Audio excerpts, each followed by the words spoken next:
Hello and welcome to this episode of stock market basics.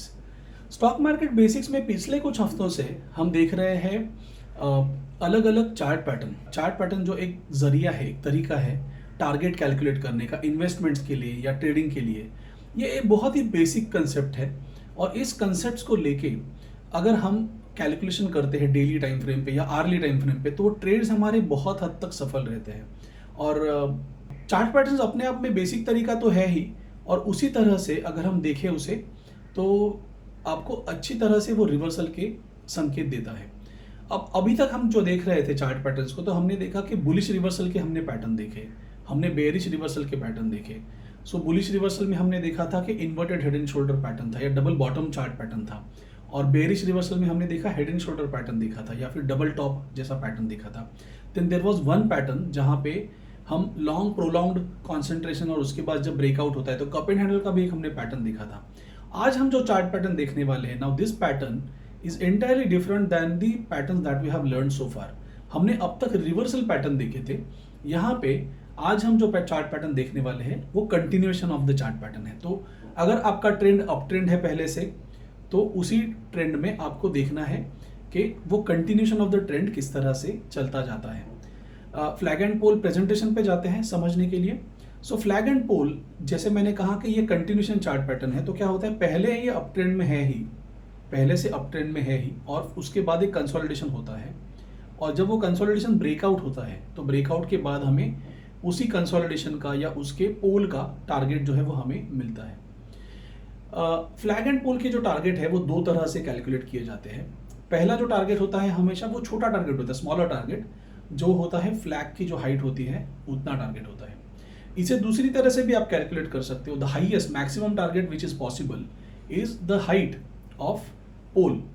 तो breakout zone जहां पे है वहां पे आप पोल को अप्लाई कर दीजिए, पोल के लेवल को, और उतना टारगेट हमारा कैलकुलेट होता है। प्रेजेंटेशन में अगर हम देखें तो इस बॉटम से लेके यहाँ से हमने एक पोल कैलकुलेशन किया है, और उस पोल को जहाँ पे ब्रेकआउट जोन है, फ्लैग का ब्रेकआउट जहाँ पे हुआ है वहाँ पे उसे जाके अप्लाई किया है, तो वो टारगेट हमारा जो है वो कंप्लीट होता है।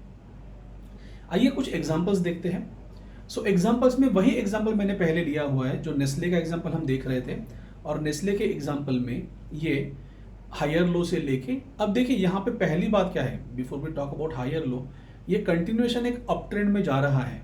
सो ये एक अप ट्रेंडिंग स्टॉक है, और इस अप ट्रेंडिंग स्टॉक में हमने एक लो पॉइंट आइडेंटिफाई किया है, और उस लो पॉइंट के बाद हमने एक रैली देखी है यहाँ पे। अब ये रैली, इस रैली के बाद प्राइस एक तरह से कंसोलिडेशन फेज में चली गई है, और उस कंसोलिडेशन फ्लैग का ब्रेकआउट होने के बाद हमें ये टारगेट मिलता है। अब ये टारगेट को आप दो हिस्सों से कैलकुलेट कर सकते हो, ये मैंने कहा था। तो पहला जो तरीका होगा, आपको क्या करना है, इस फ्लैग को क्लोन करना है, और फ्लैग को क्लोन करने से आप जैसे उसे ब्रेकआउट जोन के ऊपर अप्लाई करोगे तो this will be your target. ये एक पहला टारगेट आपका कंप्लीट होता है।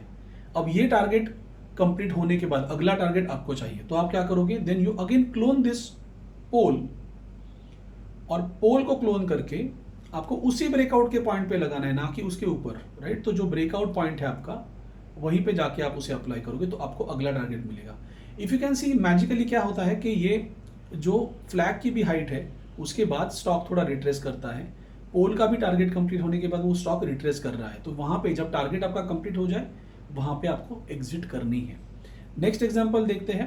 अभी जो हमने एग्जांपल देखा वो अप ट्रेंड का था। नेक्स्ट एग्जांपल जो हम देख रहे हैं, UPL limited.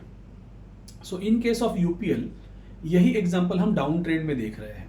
So as you can see, UPL में एक टॉप फॉर्मेशन हुआ था in the month of July, और उसके बाद हमने देखा कि फॉल हुआ है यूपीएल में, और उसके बाद ये प्रोलॉन्ग कॉन्सेंट्रेशन चला है, और जब उसका ब्रेकआउट हुआ है तो हाईएस्ट मैक्सिमम जो टारगेट है हमारा, जो कि पोल का है, वो पोल का टारगेट भी यहाँ पे कंप्लीट हुआ है।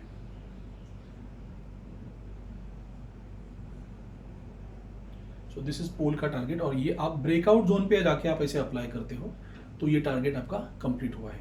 सिमिलरली और एक, अगर हम फ्लैग एंड पोल की बात कर रहे हैं और वहां पे हम रिलायंस के बारे में बात नहीं करते तो ऐसा नहीं हो सकता है।